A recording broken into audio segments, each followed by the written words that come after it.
Good morning, everyone. Welcome. I'm Martha Sheridan. I'm the president and CEO of the Greater Boston Convention and Visitors Bureau, and we're thrilled to have you here for this very exciting announcement. Now, as we all know, Boston is a thriving hub for education, entertainment, and of course, arts and culture.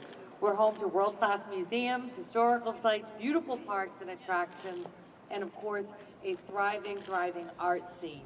Every year, people from all over New England and from all over the world come to Boston to experience all that we have to offer. And today, we're officially announcing another fantastic addition to this scene. It's an exciting exhibition that will be coming to Boston in 2020, this year. And it's an important piece, as you can see, get a little clue here, of world history that residents and visitors alike will enjoy. And now to make the official announcement will be someone who has done an extraordinary amount to promote arts and culture in our city and tourism, and to make Boston an even more welcoming and vibrant destination. Please welcome our mayor, Martin J. Walsh. Thank you, Martha. I have a question. How come the kids from Weymouth are yelling loud than the kids from Boston? Huh? All right, let me just first of all, I want to thank Martha and the Convention Bureau for their great work that they do every day in our city, quite honestly. I want to thank everyone for being here. I want to give a special shout out to the kids here. We have the Umana in East Boston. We have the Elliott in the North End. And we have the Abigail Adams Middle School from Weymouth. I want to thank all the kids to be here today. And as Martha said, we do have a special announcement here in the city of Boston. This summer, there's going to be a very important cultural attraction coming to Boston. King Tut, Treasures of the Golden Pharaoh, will open at the Saunders Castle at the Park Plaza. It's going to be the largest exhibit ever to travel outside of Egypt.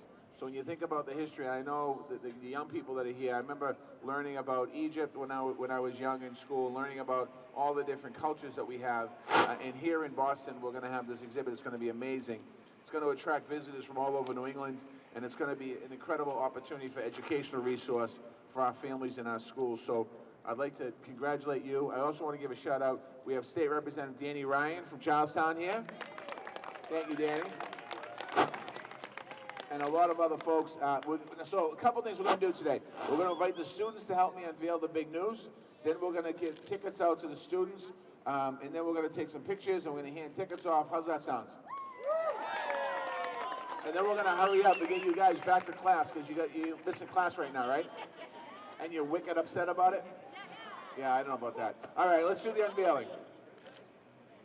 Okay, if we'll have the kids come up with the mayor, we'll have a countdown for the big reveal. 3, 2, 1. Reveal.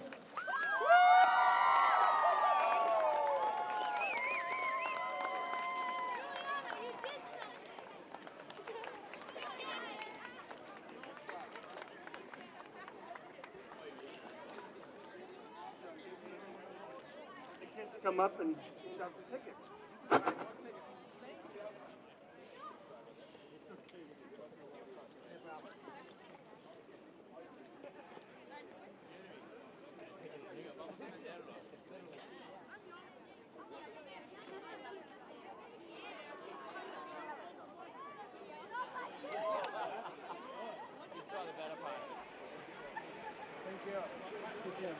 Let me just say a couple more quick words as the kids are leaving. This exhibit is a great opportunity for the people of Boston and beyond to learn about world history, as I said a little earlier. I want to thank all the organizers for providing free tickets to hundreds of our students that are here, both in Boston and Weymouth. Boston is very proud to host this attraction. We're a city we're the only city in the northeastern United States to host it. And that's why I think we're going to see visitors from all over the country, quite honestly, coming to our city to see this exhibit, which is exciting here. I want to thank everyone who made this possible. IMG, the Mass Office of Travel and Tourism, the Boston Convention and Visitors Bureau, the Saunders Castle, where the exhibit will be on view, the Museum of Science, which will be the official museum partner during the visit, the MBTA as well, who's going to be giving discounted for ticket holders. And I want to now ask Troy Collins from IMG, who can tell us more. Come on. Thanks, Troy. Thank you, Mayor. Good morning, everybody. Thank you for coming out this morning. On behalf of IMG, the producers and organizers of King Tut, Treasures of the Golden Pharaoh, we are very happy to be here making this announcement in Boston today. This exhibition is by far the largest and most ambitious version of the King Tut tour ever. There will be more than 150 authentic objects on display, and by way of comparison, that is 3 times the amount that has ever toured before. In addition, there are more than 60 pieces that until now have never left Egypt, including the real version of this supersized giant, the Guardian statue. The Guardian statue stood for close to 3,000 years guarding the burial chamber in the tomb. In 1922, Howard Carter, the Egyptologist, captivated the world when he discovered this tomb.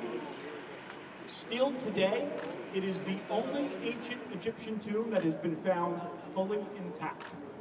Fast forward to 1963, Boston played host to an early iteration of the exhibition, and while it only had a fraction of the objects and was only here a month, some of you might remember that event and be very excited to introduce a new generation of Bostonians to the Tut magic. Tut continued to be popular in pop culture over the years, and millions attended the tours in the early 2000s. And yes, Tut Mania continues today. We recently concluded our engagement in Paris, and we are very proud to say we set a new record for exhibition attendance in the country of France, 1.4 million visitors. 1.4. Now, I know that Boston has a great competitive spirit. I know that Boston loves to win, and I know that Boston loves a good challenge. So what do you say? We're going to break the 1.4 million here in Boston? That's what I thought. The announcement is special for a couple of other reasons.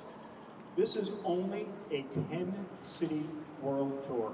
We opened in LA, we went to Paris, we are enjoying sellouts at the Saatchi Gallery in London, and we've announced Sydney after Boston.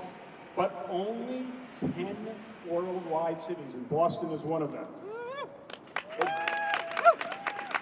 Additionally, this is the last time the objects will be on tour. The Egyptian government is building the brand new Grand Egyptian Museum in Giza, right outside of Cairo, a stone's throw from the pyramids. And when this tour ends in 2024, the Egyptians are saying the objects go back to be installed in their brand new home at the Grand Egyptian Museum and never to leave again.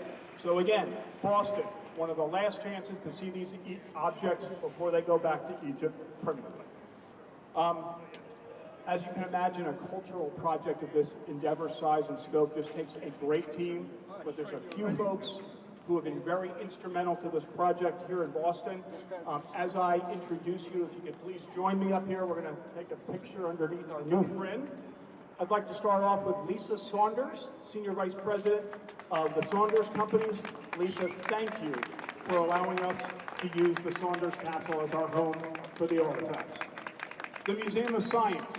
I believe we have some representatives from MOS today. MOS, we've had the opportunity to work with them on a number of projects over the years, world-class organization, so influential in helping us bring the project to Boston. The Massachusetts Bay Transit Authority, as the mayor mentioned, providing a discount on fares to Tut ticket buyers. And certainly the Gold Group for helping us organize this event today. And many thanks to Mayor Walsh, the entire team at City Hall, the Massachusetts Office of Tourism and Travel, and the Boston CVB. Thank you to all of you.